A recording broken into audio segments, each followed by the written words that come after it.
What's up? How you doing? Here we are, beautiful Saturday. Today is amazing. Perfect temperature, perfect humidity. Just feels good.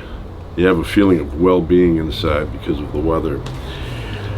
So last night was Halloween 2025, and unbelievable amount of people out there trick-or-treating. Does anybody ever get tricks? Right? You get the treat. I've never gotten a trick. Nobody put a magic trick in my bag. I got the candy, but never a trick. And I don't know, does anybody really say trick or treat anymore? Trick or treat. It's always a treat.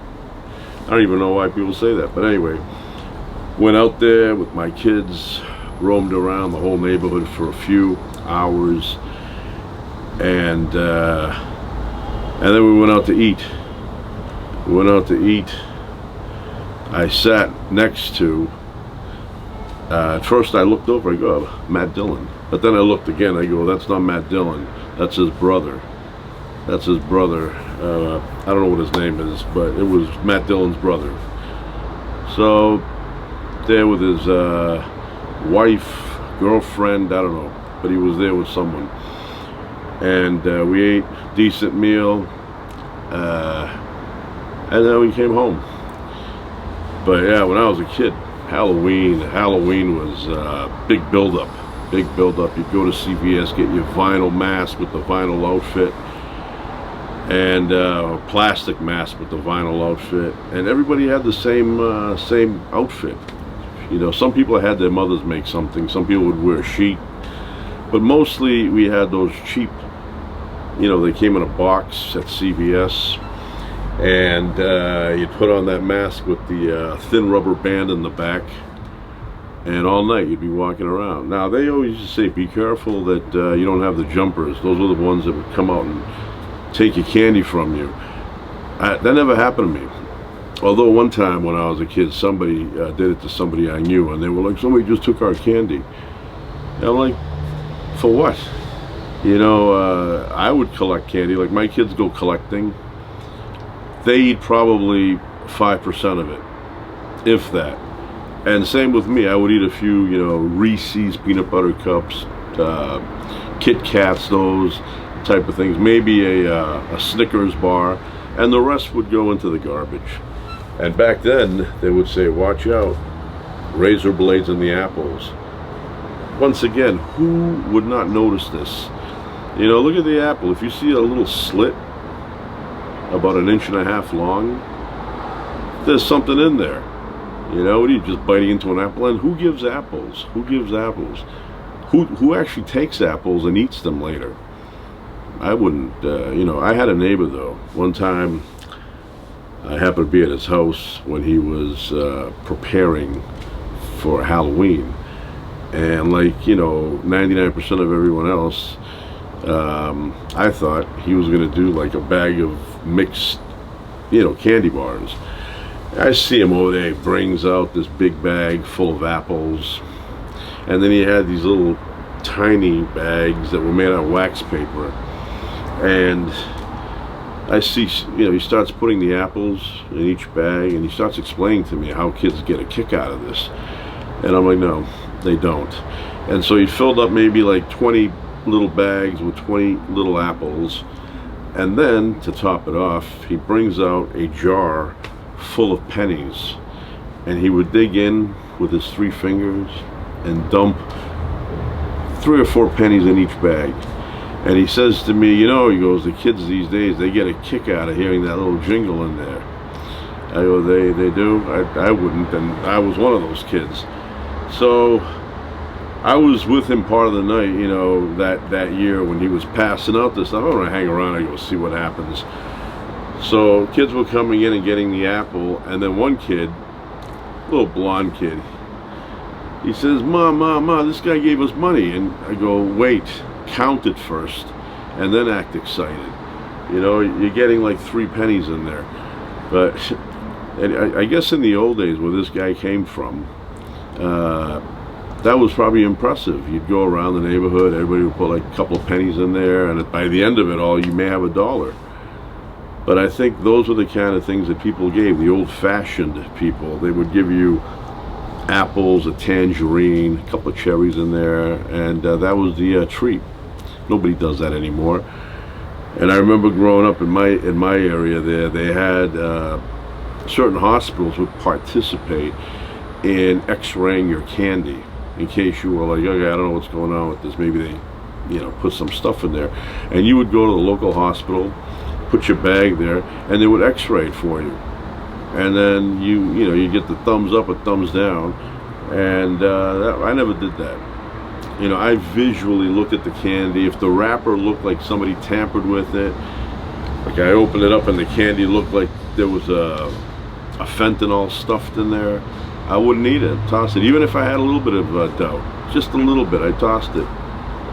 But nothing ever happened where I got sick from it, or a friend of mine or somebody I knew ate a bad batch of Twix. Never happened.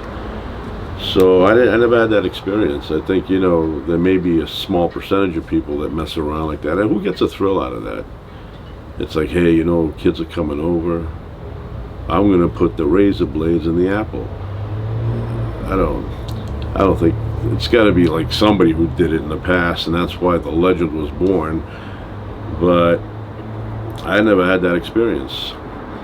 Every time I got candy, I ate what I ate. Throughout the rest, it was safe. It was safe. And my kids too. My kids have gone trick-or-treating many, many, many years now, and we've never had any weird, candy bar or, something strange looking. Nothing tasted funny. We never got an apple. We never got fruit from the grocery store as a treat. I think if you did that, kids would never come to your house again. If they said, yeah, that guy gave us an apple last year, they'd say, okay, skip that house, keep going. So yeah, and when I was growing up, my neighborhood was full of kids, but nothing like here.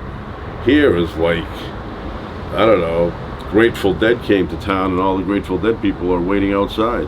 That's what it looks like. Like when I was a kid, we had a lot of kids in the neighborhood walking around. And then when I became kind of like, I don't know, about 15, 16, 17, those years, all those kids also became my age, and they weren't going trick-or-treating anymore. So you'd look out the window. I remember for a few years I would look out the window on Halloween night, and I wouldn't see even one person. And I was like, what happened to Halloween? And then I said, well, this neighborhood had a lot of kids at the same time, and now you got to wait for people that are my age to have children again. And so when I became like in my mid-20s and I would look in that neighborhood, it got busy again. But for a period of time, Halloween looked like, almost like they passed a law against it and said no more trick-or-treating. Like that what was it? Kind of like the history of Santa Claus there, those little figures that the mayor slipped on a toy or something going down the steps, and then he goes, that's it, no more Christmas toys, and he passed a law. Yeah, that's what I thought happened for Halloween. I said they must have canceled it. Either that or they scared people so much from these crazy stories that kids were told not to go. It was like, don't go trick-or-treating. There's crazy people out there with the razor in the apple.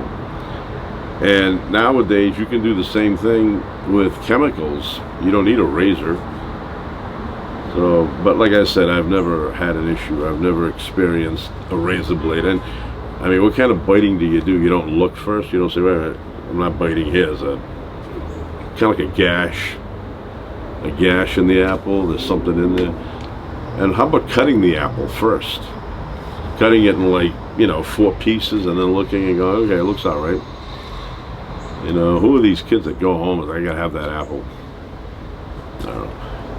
The only time I really have, like, I'll have apples once in a while throughout the year, but the only time I really have apples is when we go apple picking, and you want to get your money's worth out of it, so you start eating the apples, and even then you get tired of it. I would go apple picking, and then inside they had like a gift shop. You could buy all sorts of things, and one of the things was honeycomb. I love that honeycomb, but if you ate too much of it too fast, overwhelming feeling of that's too much sugar. And then the other thing I liked was those the donuts that they made from apples.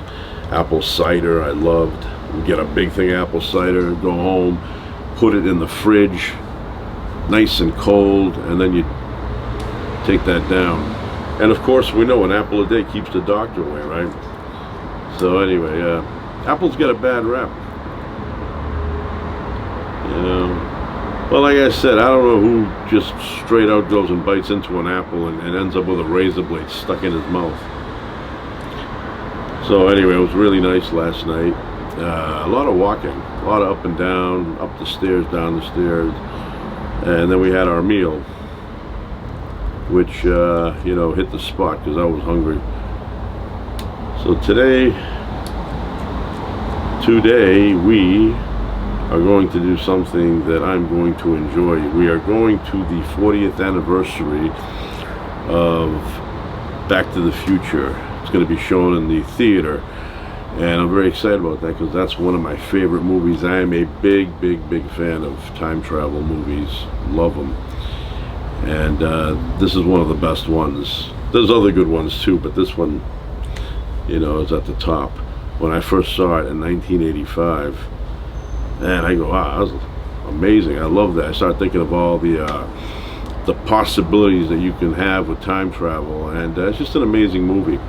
You know, they came up with that, they put it together, but all movies that are based on time travel, if they're done right, they're enjoyable.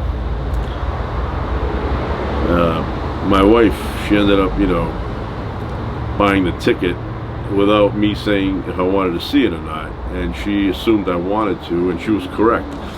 But I told my bride, never assume that for Star Wars or any associate movies, anything associated with Star Wars or Star Wars itself, never assume I want to see that. I do not. That's like the worst movie ever made. I hate the whole franchise.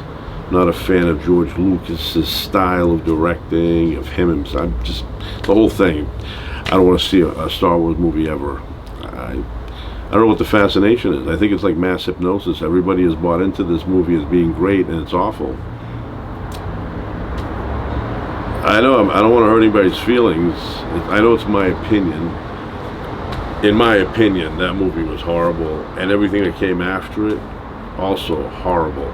Can't stand the concept. It's like, I don't know, ridiculous to me, and it's not enjoyable. It's like the geekiest concept. So yeah, I've gotten dragged to a few of the newer ones. My family wants to see these things, and they take me along. I go, let me stay at home. You guys can go see what you want to see. I don't want to see these things. Can't stand Star Wars or derivatives of Star Wars. Can't stand them. And when I tell you that, I'm not kidding. I don't enjoy them at all. If I go in there, I'll sit in front of the theater and I see it's Star Wars, and my mind zones out. I go into another world. I start thinking of other things, like, oh yeah, I remember that in 5th grade, or I remember doing it. I don't even pay attention to the entire movie. I couldn't tell you what happened in that scene that just played 3 seconds ago. I don't pay attention to it at all. That's how, like, everything about it. I don't like the cinematography. I don't like the concept. I don't like the characters. I don't like anything from that movie at all, or anything that came as a result of that movie. Nothing. So, anyway, that's it for now. Ciao.